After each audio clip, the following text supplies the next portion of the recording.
കുക്കറിൽ വെള്ളം ഒഴിച്ച് സ്റ്റവിൽ വെച്ച്. അപ്പോൾ നോക്കുമ്പോൾ ബീട്രൂട്ട് തോരൻ. ഇതൊന്ന് ചൂടാക്കി വെച്ചേക്കാം, കാരണം ഉച്ചക്കത്തെയാണേ. അപ്പോൾ എല്ലാവർക്കും സീതാ വ്ളോഗ്സിലേക്ക് സ്വാഗതം.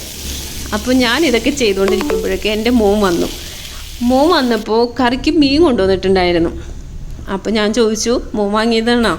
ഇല്ലമ്മ, അച്ഛൻ വാങ്ങി വെച്ചതിനാണ്. അപ്പം നോക്കുമ്പോൾ കഷ്ണങ്ങളാക്കി നുറുക്കിയതായിരുന്നു. നല്ല മീനാണ് കേട്ടോ, നല്ല നെയ്യൊക്കെ ഉണ്ട്, നല്ല മാംസമൊക്കെയുള്ള നല്ലൊരു മീൻ.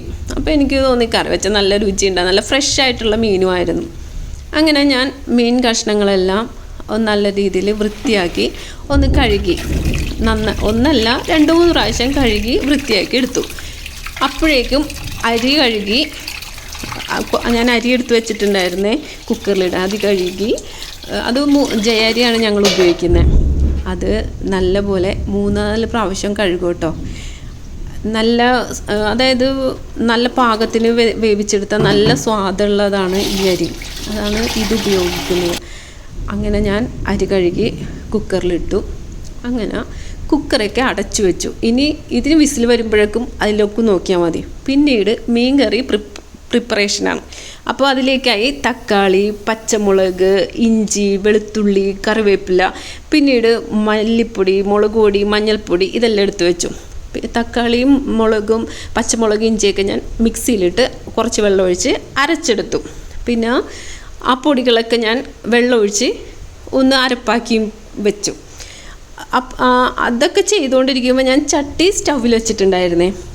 അതിൽ കുറച്ച് വെളിച്ചെണ്ണ ഒഴിച്ച് ഒരു 1/4 ടീസ്പൂൺ ഉലുവയും ഇട്ടിട്ടുണ്ടായിരുന്നു. അങ്ങനെ അത് ചൂടായതിലേക്ക് ഞാൻ തക്കാളിയുടെ അരപ്പും പിന്നെ പൊടികൾ അരപ്പാക്കിയത്, വെള്ളമൊഴിച്ച് അരപ്പാക്കിയതും ഒഴിച്ചു കൊടുത്തു. പിന്നീട് കുടംപുളി നന്നായി കഴുകിക്കൊണ്ട് അതും ഇട്ട് കൊടുത്തു. പിന്നെ കറിക്ക് ആവശ്യമുള്ള ഉപ്പും പുളിയൊക്കെ നമ്മൾ പാകത്തിന് ചേർത്ത് കൊടുത്തു.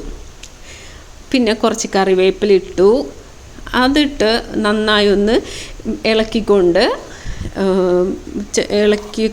നന്നായി ഒന്ന് തിളച്ച് വന്നപ്പോൾ മീൻ കഷ്ണങ്ങളും പെറുക്കിയിട്ടു. അങ്ങനെ അതെല്ലാം ഇട്ട് കറി ഒന്ന് റെഡിയായി വരണം. ഇനി ഒന്ന് തിളച്ച് കഴിയുമ്പോൾ നന്നായി തിളച്ച് വരണം. പ്ലീസ് എന്നെ എല്ലാവരും ഒന്ന് സപ്പോർട്ട് ചെയ്യണം കേട്ടോ, സബ്സ്ക്രൈബ് ചെയ്ത് സപ്പോർട്ട് ചെയ്യണേ. അങ്ങനെ മീൻ കഷ്ണങ്ങളൊക്കെ ഇട്ട് നന്നായി ഒന്ന് ചാറ് തിളച്ച് മീൻ കഷ്ണങ്ങളോട് ചേർന്ന് വരാനായിട്ട് കയ്യിൽ വെച്ച് എല്ലാം ഒന്ന് ഇതാക്കി കൊടുക്കണേന്. ഒന്ന് തിളച്ച് വരുമ്പോൾ നമ്മളിതൊന്ന് ചട്ടിയെടുത്ത് ചുറ്റിച്ചും കൊടുക്കും കേട്ടോ. അങ്ങനെ തിളക്കാനായിട്ട് ഇതൊക്കെ ചെയ്തുകൊണ്ടിരിക്കണേണ്.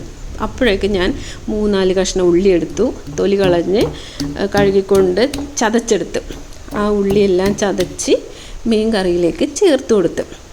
നല്ല സ്വാദായിരുന്നു കേട്ടോ. ഞങ്ങളുടെ രാത്രി ഭക്ഷണം ഇതായിരുന്നു, ചോറും മീൻകറിയും ബീട്രൂട്ട് തോരനും. Thank you.